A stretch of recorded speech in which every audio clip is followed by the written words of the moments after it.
Hey everyone, I have not been live from my personal profile for a while, so I wanted to hop on and say hello.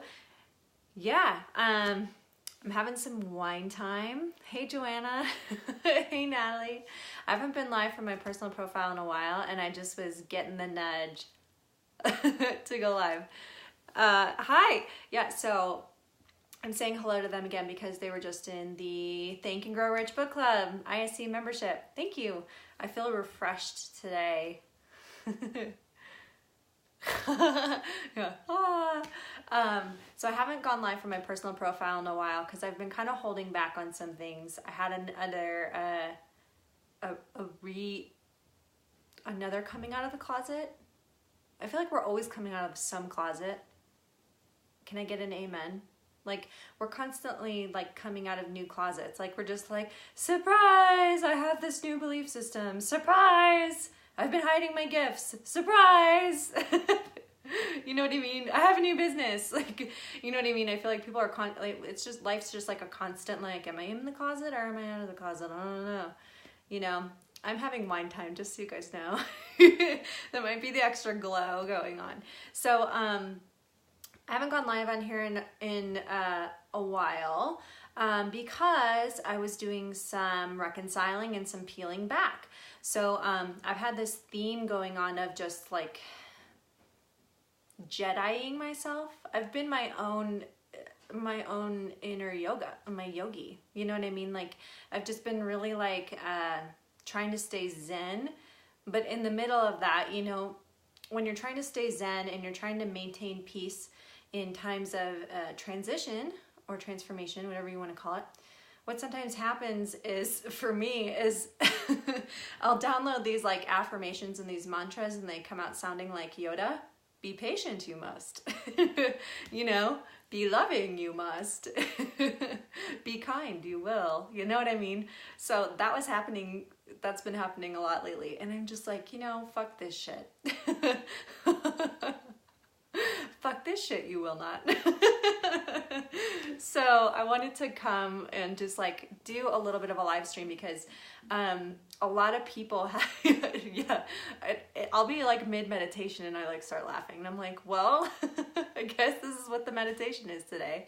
So I find that like a lot of people around right now, I'm hearing this with clients, I'm seeing this on the interwebs, I'm feeling it in the collective consciousness. If you don't know me very well, I'm a channel. I do a lot of fun woo shit. We'll just say that in a nutshell. And I find that woo woo is true. Okay. So for me, a lot of what's been happening is I'm seeing a lot of people, and I did these live streams on the Intuitive Soul Collective Facebook page. So if you haven't gone there yet, go check out that page because I did a really awesome internet interrupted, not ironic live stream on conscious communication and disconnect, and then I got disconnected in the middle of the fucking live stream on my Wi-Fi.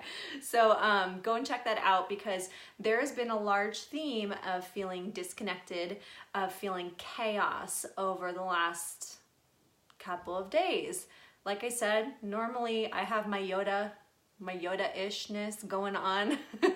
Hey Dawn, I love it. Oh, you guys are hopping on. Thank you. So I've had my Yoda-ishness going on, and you know, generally I'm a pretty fucking happy person in general, but this last weekend I was just like, you know, having those nights of sitting quietly in the dark like, well, this is bullshit, you know, fuck this shit. Has anyone else been having a couple of those days over the last days where you're just like, you just want to walk around like being like, fuck you, fuck you, fuck you, I'm out. Like, where you're just like, this is not spiritual. This is my non-spiritual, very human self coming out. And yeah, there has been a lot of releasing. So as you're going through these moments that feel like inner, you know, so let's say, this is what I believe. You can have your own beliefs. I always tell people, take what you want, leave the rest, as a polite way of saying it. So if I say something that doesn't resonate with you, doesn't feel true with you, you can say, fuck you, Allie, and hop on off the live stream. Cool? So I believe that we are in a We receive and we see and we perceive what we are needing to clarify and see and understand within ourselves. Cool? It's not about lessons. It's not about some grueling tests that the universe is giving us. I don't believe the universe tests us. I used to think that, but I've had that belief reclaimed so that I would not continue having tests show up. But I do believe we have opportunities all the time to see a gift or a blessing or to find love in any situation. Now, sometimes you have a couple of days or you end up in a royal garbage dump of a situation where you're just like, I know that at the end of this, I'm gonna find a gold mine, but right now, all I smell is dog shit. You know what I mean? It just feels like crap. Like you're just, you know? So like the best way I can articulate what happened to me in meditation the other day, and as I was imagining this awesome garbage dump of a situation getting better, just, again, it's rare for me to be in this victim mode of feeling like I'm in chaos, right? So at least to my conscious awareness, I like to think I'm in control, which could also be a victim thing. I don't know. But I ended up like seeing myself and I was like, well, I'm not ready to see this chaos as this like, I got the Midas touch and everything's turning to gold situation yet. Although I do believe we have the Midas touch and we can choose how situations look to us and if it feels like gold or garbage. So if you're in the midst of the garbage dump of the situation, right? You got garbage overflowing, your rooms are full, you're just like, I don't even know where my cat went, you know, like, I don't even have a cat, you know, your perpetual cat. I at least could see myself sitting in a really beautiful lawn chair at the top of that garbage pile. You know what I mean? Like, that's like a meet in the middle way of saying that when you're feeling the chaos, there's usually something for you to look at within yourself. Because what I noticed is that when I was feeling a lot of chaos, people around me were mirroring that back to me. They were showing it back to me and I was just like, well, this really is starting to feel like shit and I don't like it. So I can't control other people, although if you believe in the manifested reality, you can.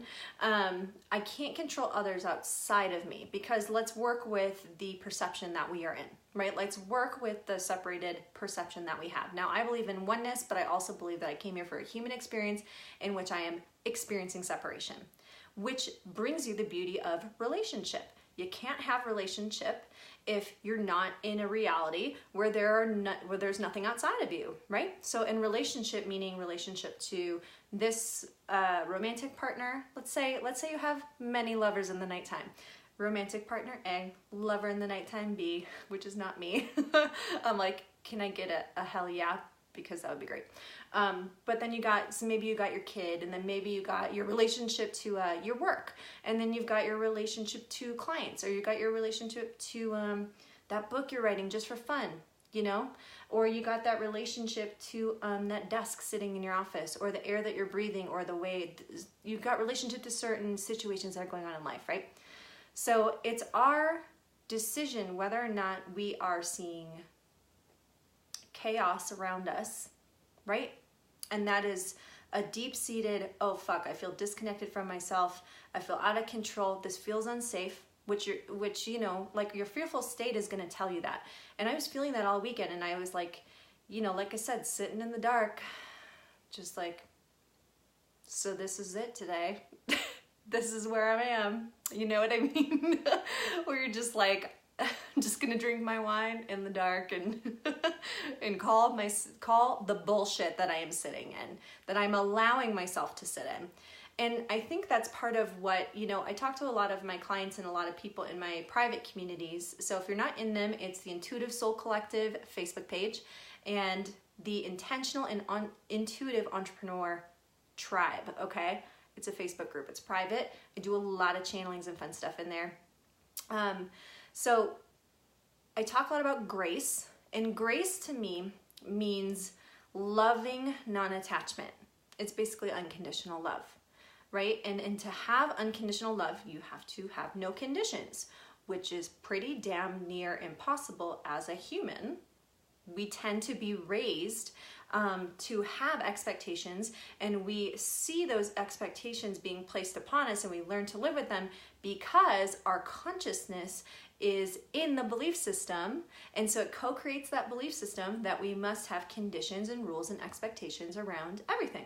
Because we think, well, I gotta have it, well then I have to have it with everything else, or I can't stay safe. How could unconditional love possibly fucking be safe? Right? Because love hurts. Yeah. Actually, it's Love Stinks. I just melded the two songs because wine time. So, I mean, this is like kind of, you know, where we are, where we're like, oh, the thing I want the most is unconditional love. Because when you have unconditional love, there's order in all of the chaos, and there are no garbage dumps. They're all gold mines, you know? But so for the sake of where we are, can we work with where we are? Can I get a hell yeah with working with where you are and just starting from wherever you are? Because I believe we get to create, we get to press a reset button every day. And to me, that's like pressing the easy button. You know what I mean? Like permission to make it easy. Thank you. No one is going to give you that permission. You don't have to listen to me either. You can be like, Allie, this does not resonate. Fuck you. I'm out. That's fine. I'm not jiving with this.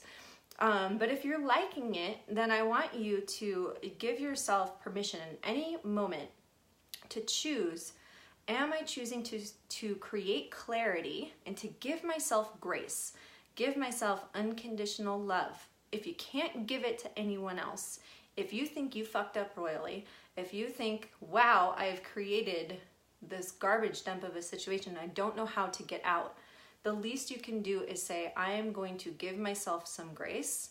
I'm going to take a breath, and I'm just going to say, well, fuck it. This is where we are. It may not be perfect to what my ego thinks needs to be perfect, but that does not mean that there is no blessing or gift in the situation.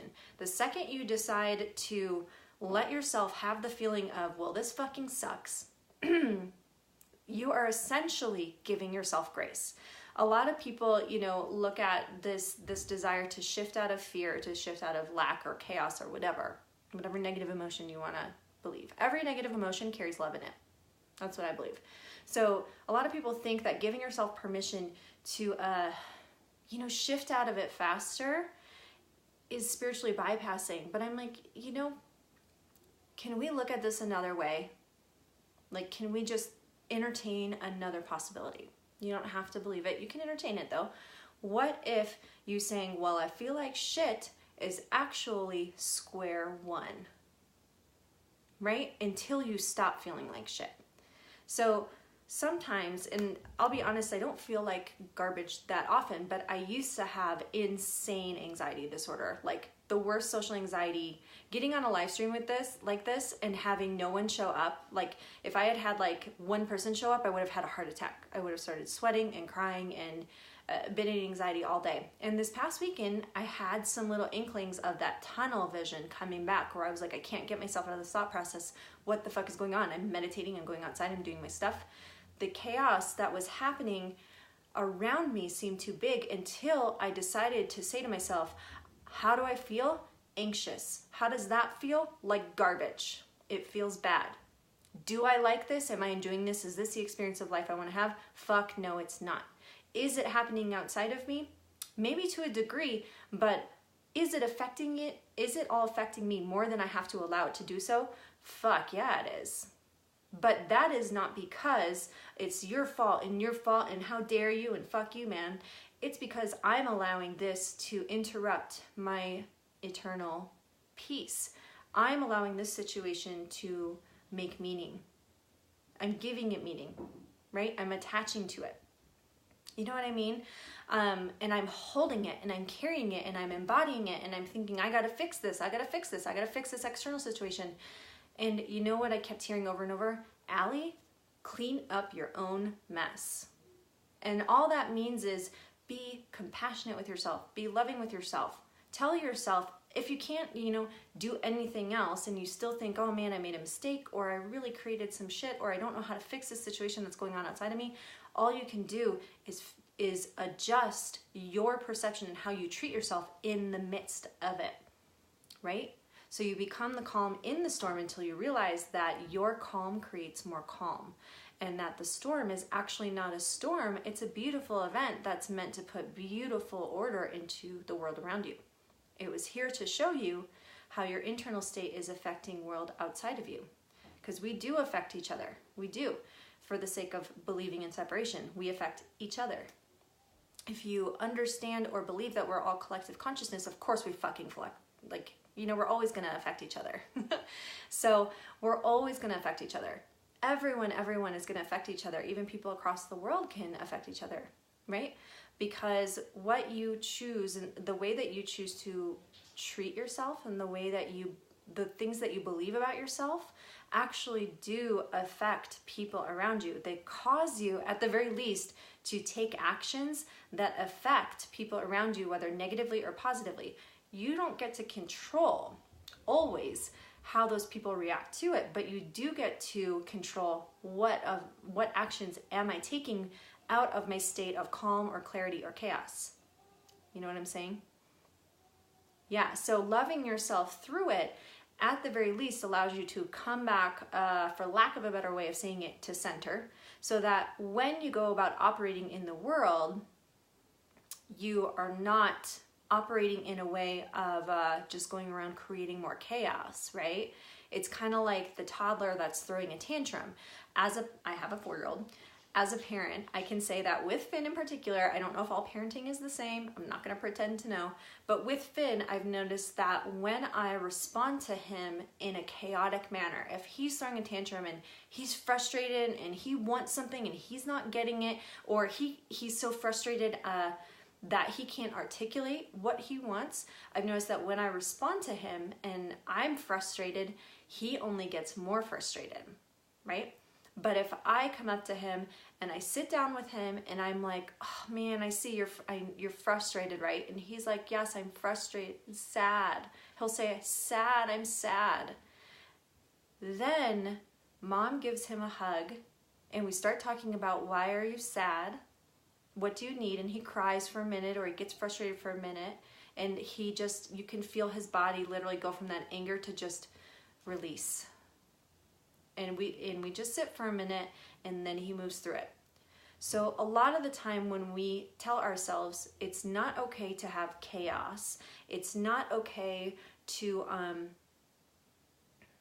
have a garbage dump of a situation going on in your mind, because usually it's in the mind, right? It's not in the world around you, it's in your mind.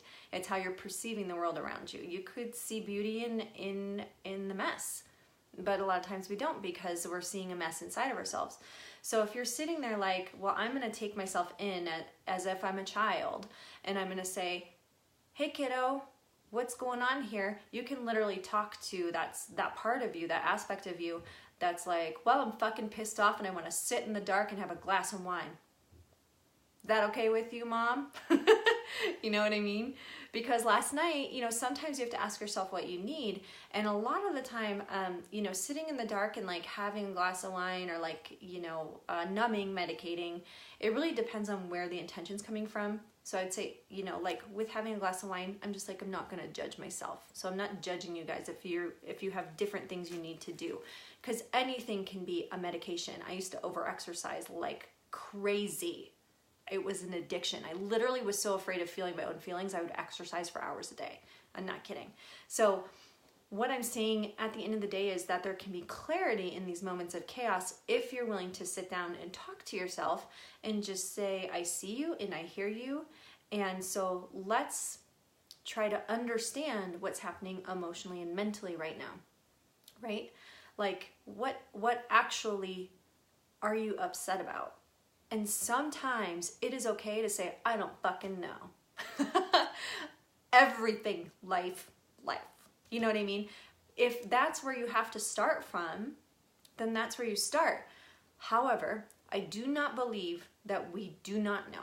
I think we always know. So it's just getting that part of yourself to come to the table, like with a pissed off little kid, that's throwing a tantrum. let them know that they're seen and heard and that you care first. We need to do that with ourselves, or else how the fuck are we going to do that out in the world? You know, how are we going to start giving compassion and validating and seeing and hearing all of the people who need it most? And I'm talking about victims and abusers, because if you've been one, you've definitely been the other. You know, and everyone needs that compassion, especially, I mean, abusers need it just as much as victims, because when you look at abusers, they were victims and they don't know how to process their emotions. That's why they keep abusing. You know what I mean? So we need to practice this within ourselves. Otherwise, we are not even able to see and work through our own fucking patterns. And I'm not saying you have to go do 10,000 hours of mastery and shadow work.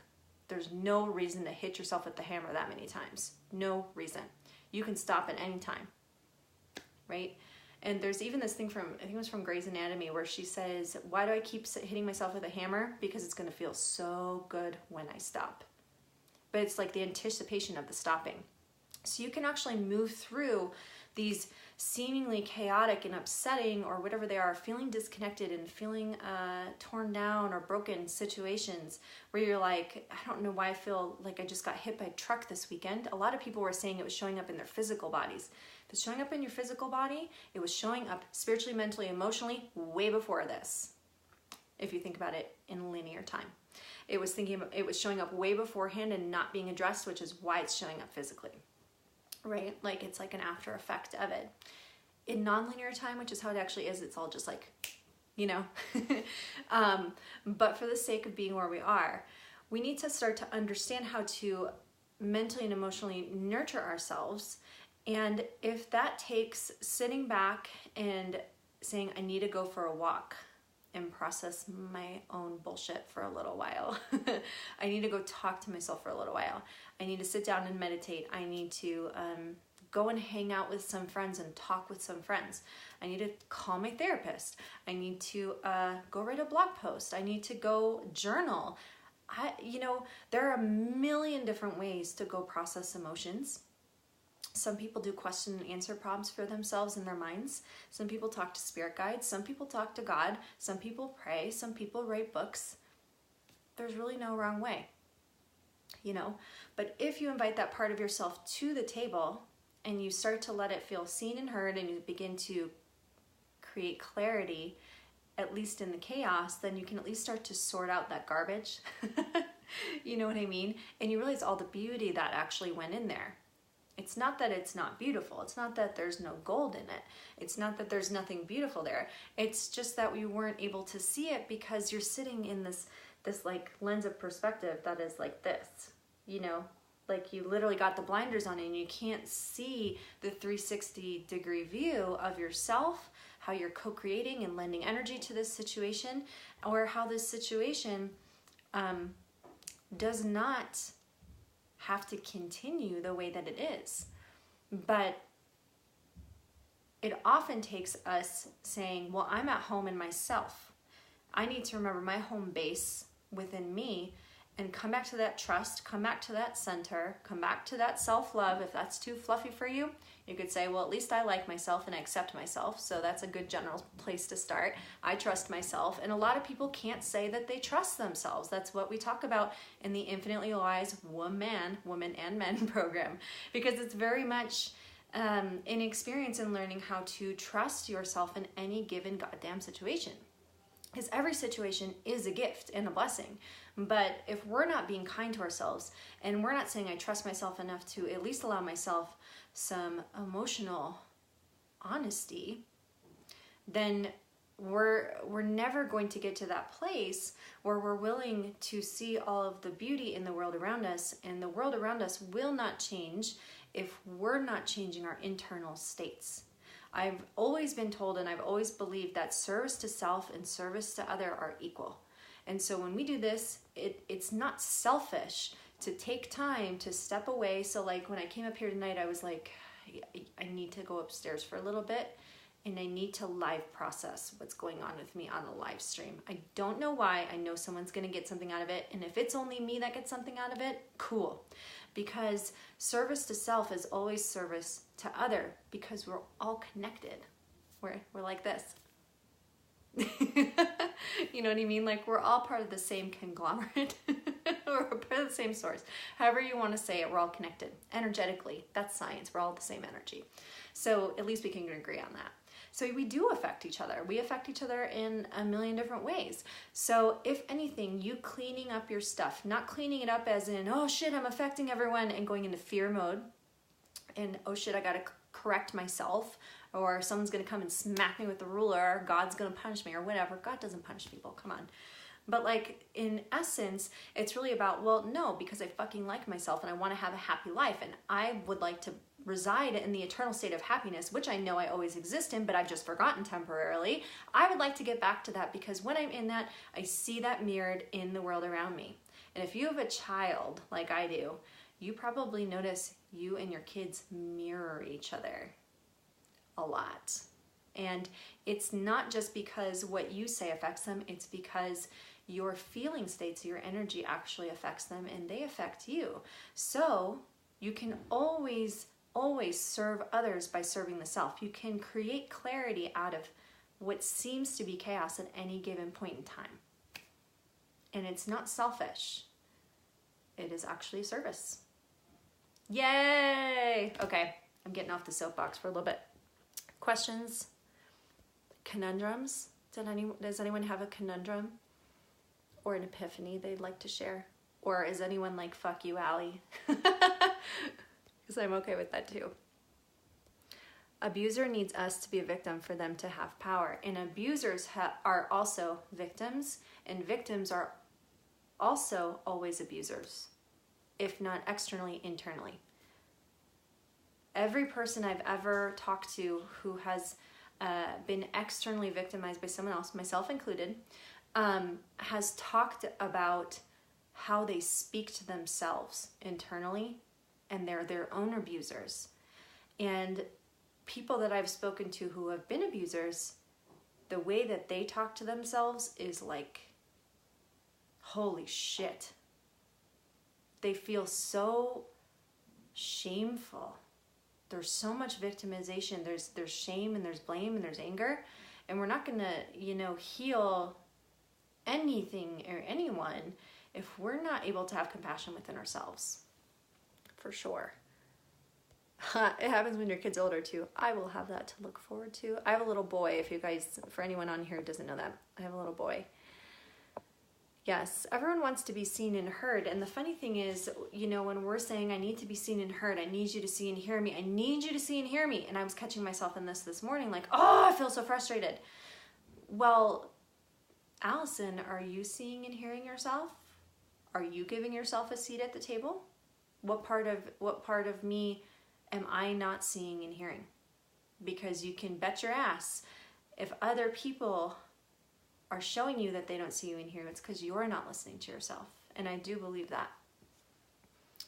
If you're like, nope, not ready for that yet, that is okay. Or I don't believe that, nope, that's okay.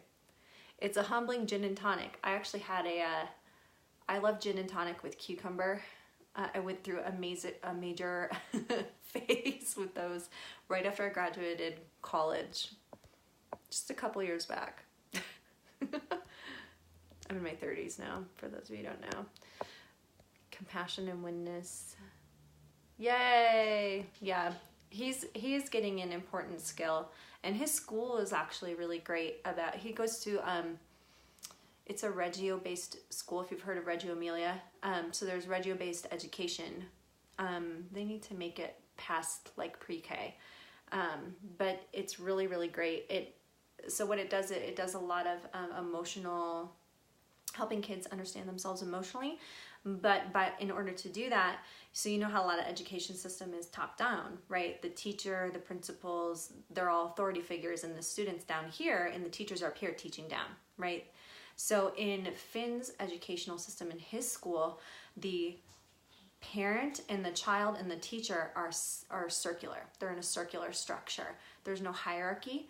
It's not the teacher teaching the student. They observe the student, look at how the student likes to learn, and learn from the student, and allow the student to self-guide their learning. So it doesn't mean that they don't still work towards certain goals, like learning to spell their name or learning the alphabet or learning numbers, but they work towards those things by allowing the kids to show them, well, here's what I'm interested in. So I'm interested in Legos or building or cooking or drawing or playing with Play-Doh, right? They might have different things that they're really drawn to, or certain themes, and the teachers use those project-based themes and they start to create learning projects based out of what does the kid enjoy doing and how can we teach them about numbers or math or whatever through the fact that this kid likes to cook, right? Or the fact that this kid over here likes to draw, or this kid over here likes to build, like Finn loves to build and he's obsessed with pirates, so they're using pirates, right? So they hold the child and the parent as equal parts of a whole rather than the teacher coming in and top-down teaching, like, here's my method, you follow my method, and that's that. So that's why I really like his school. And in the midst of all of that, they do a lot of emotional intelligence. Like, they help the kids understand their emotions. I'm sad, I'm angry, at least at the very basic level. Any questions, any thoughts before I hop off? Infinitely Wise Woman is opening in May. I'm super excited for it. Men are welcome to join as well. It is a really interesting program. This is the second round. It's 2.0. It's going to be really fun. It's going to be a little bit different than the last one. But last time it was only 8 weeks and the girls said that was not long enough. We want more. Not just like more of the teachings, but more of each other. They wanted to like get together in person, which we will have in the next round, is opportunities to get together in person. Because I really love like the retreat and adventure experiences. We're going to be doing a lot of experiments with our intuition, with trust, with our gifts, and manifesting is going to be a huge part. I'm not going to get into too much detail here. You'll have to come join my group to find out more. But it's really, really been a beautiful experience. And the girls were saying they really wanted more time with each other and more interaction. So it's going to be a little bit longer this time, especially because we're covering a little more material. Yes, it is a really cool method of teaching children. I really like it.